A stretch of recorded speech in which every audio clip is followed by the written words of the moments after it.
Hi guys, it's Danielle Winger. You've no idea how many times I've tried to make this video because either my Chromebook doesn't like me or my children interrupt me. But anyway, this is my thoughts and concerns about group counseling after listening to Dr. Forth's podcast and watching the group counseling video.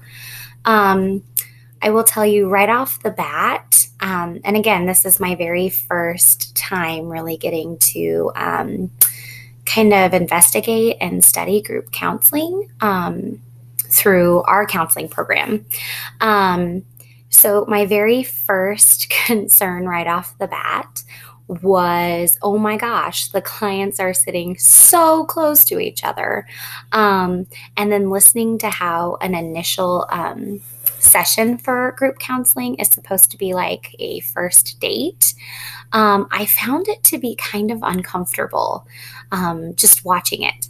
And so my concern was, are is the closeness between the clients and the clients sitting that close to the counselor really necessary? Or are you trying to build a community and make them comfortable with each other? Again, this was my first take at group therapy, group counseling, so it might have been completely appropriate. But I know for me, right off the bat, that was kind of a concern. Some of the other things that I noticed and wanted to share my thoughts about were at the initial session, he really spent a lot of time on each individual client and asked them to share their name. He didn't expect them to get really deep into what they were going through with problems or issues, but he also wanted them to state what they wanted to get out of group therapy. And he went around to everyone, and I really liked that he restated his client's statement. So he thanked them for sharing, and he used language like, "So I hear you saying," or "So it sounds like you're saying," kind of putting it back on the client to make sure that there was no miscommunication or misunderstanding. I also enjoyed at the very beginning, after he had each individual share, that he, like I said, restated what the client said, and then he encouraged clients that the group would help them and that it wasn't very comfortable at first, and that was okay. But that as the sessions built, that they would find support and get out of group what they needed for their issues and problems outside of group. Um, my other concern after watching the first few sessions was I was concerned that after hearing each client and their problems and issues that they had, my concern was that the clients didn't have similar enough issues to be in group together. So, for example, one of the clients was a newly divorced man dealing with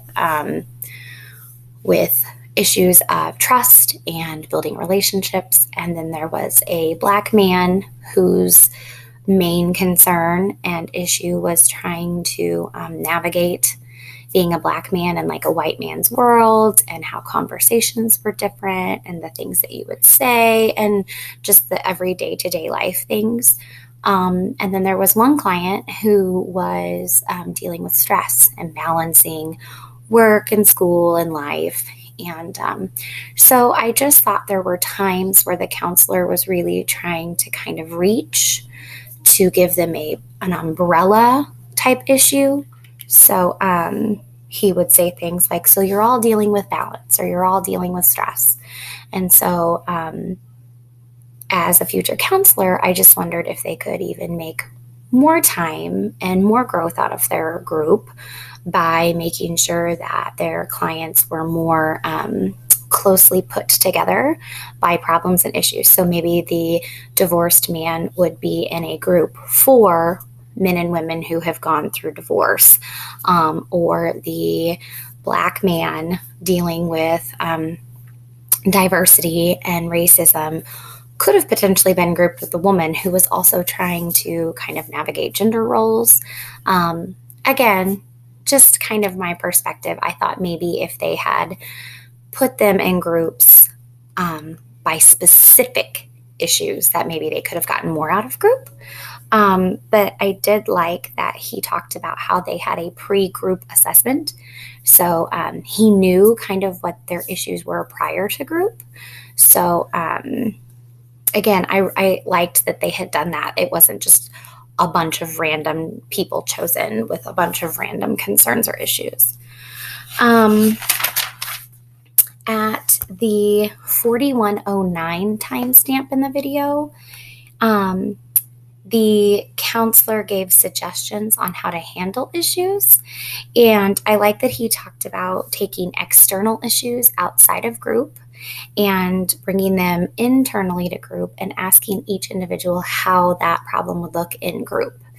And when I initially heard him ask that, I was kind of confused as to why that would be important, but making them look at their other group members and having to process how their problem would look in group and affect the 6 of them kind of held them more accountable, I feel like. For example, the woman who had stress paralysis stated that paralysis and that stuckness would probably present itself as in the group where she just wouldn't come. And so I thought that was kind of interesting, that he made them take their external problems and then play out what would happen internally in the group. And then at the very end of the video, he did the opposite. So he had them take all of their internal strategies and skills and coping and apply it externally. So take what you've learned, take all of these conversations that we've had and apply them to your problems and issues outside of therapy. The place where I thought it got really interesting was the 5th group session. The timestamp was around 46:20, where it's actually the counselor that brings up the uncomfortableness and the tension, and he reflects on the group and goes back to that stuckness. Why are we stuck? Why aren't we making progress? And at about 51:10, I felt like that's when the conflict really got heated, where the 2 clients confront the counselor independently. And for me, one of the concerns I had was that maybe with the conflict that some of the other clients may have backed off a little bit and held things in internally because they were nervous or anxious about conflict. I know I don't handle conflict very well. And so that to me would have made me want to kind of go inside myself a little bit more and not share as much. But he goes on to continue that after that specific session with the conflict and the resolution, that they were able to move on a little bit more, and everybody had a little bit more of a comfortable vibe in the group because they knew that it was a safe place to give their opinions and stand up for themselves and to ask questions and make sure that their needs were getting met. So even though I was concerned about the conflict resolution that came out of it kind of made the group a little bit more tight-knit and helped them get through some of their issues and conversations. Let's see. Oh, at 58:33, I really liked what he said. This was shortly after the conflict and conversations about how some of the other clients felt about the conflict. That he said that you have to take the risk to get the payoff. And so he was specifically talking about how the clients need to speak up and speak out. And they have to tell people how they're feeling. They have to tell people if they are noticing something, or they have to share and ask questions. That one gentleman kept talking about his antenna and how he can kind of sense when something's off. And so the counselor was encouraging them to speak up and speak out, because if you don't take the risk and do that, then you aren't going to see that conflict resolution. You're not going to see your problems or issues getting better because you're not addressing them with people. And so I thought that was kind of interesting. And then towards the very end of the video, at the pre-termination session, I was kind of concerned that maybe devoting an entire session to discussion about pre-termination, I don't want to say was a waste, but was what took away from what could have been an entire other session. But I understand that after he was stating that people say they look at goodbye differently and have different feelings tied to saying goodbye and ending the sessions, that probably was a purposefully led session to prepare them for saying goodbye. You don't want them so upset about saying goodbye to each other that they don't get anything out of group when they do leave. So while I was concerned about that pre-termination session, I did see in the end how it did benefit them at their very last session when they weren't having to work through all of those, leaving their group members and having big feelings about that because they were already prepared. With Dr. Forth's video, I learned about the 4 different types of groups. I did not know about those prior. And I did like and enjoyed her definition that group was not for everyone, that some people won't benefit from group, that group is kind of a give and take type of structure, and some people really just need to get the individual help.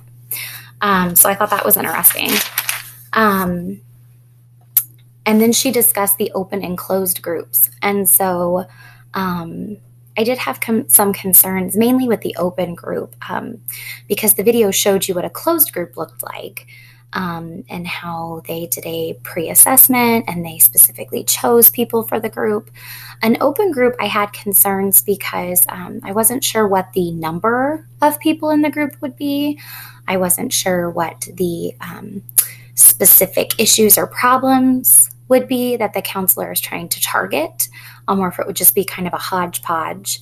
My other concern was when she stated that people would come in and out of group, because it is voluntary, but that people could leave and then other people could come in. And so it might be somebody's first time in group, but it could be somebody's like 26th time.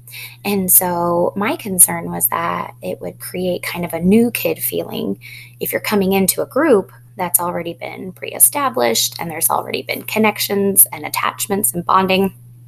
And just having that confidence to come in and really try to relate and try to work as a group, even if you are new. So I had concerns and some questions, but again, all of those things I look forward to learning more about as I take my group counseling classes. So yeah, all in all, I really enjoyed learning about it. I thought it was a really interesting way to learn about group counseling by watching it, because you can read articles and your textbook and things like that, but actually seeing the dynamics between people and the counselor kind of put things in perspective and answered more questions that I had. So yeah, thanks.